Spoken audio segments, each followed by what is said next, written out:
Yo guys, nandito tayo ngayon sa Kuya Oliver's Gotohan, Batangas. May interview tayo ngayon na isang customer na ano.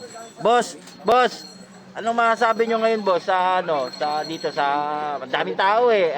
Ano ba? Ano bang masasabi nyo? Masarap ba yung goto ni Kuya Oliver? Tuyo na yung laway ko. Bakit kayo? Alas 4 ka pa dito. Anong oras ba kayo dumating dito? Anong oras? Nung isang gabi pa. Isang gabi pa.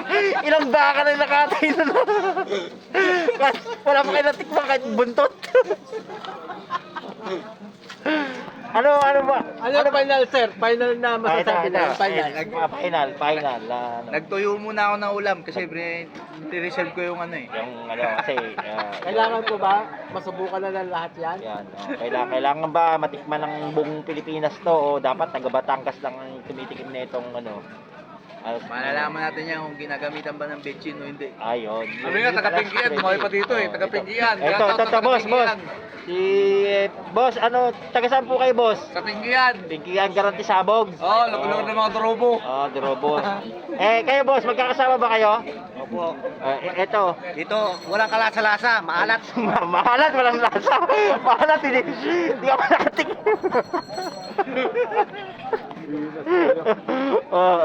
Ayan po guys, sinabi na nila ang totoong sikreto ng Kuya Oliver's. Yung litin, di lumambot. Yung Pinubos. yung litid daw hindi daw lumambot, nakarobos. Pinubos ka mo.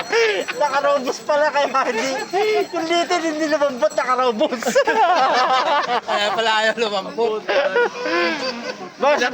Boss Ervin, ano masasabi mo sa litid hindi daw lumambot? Pala nakarubos. Nakarobos daw.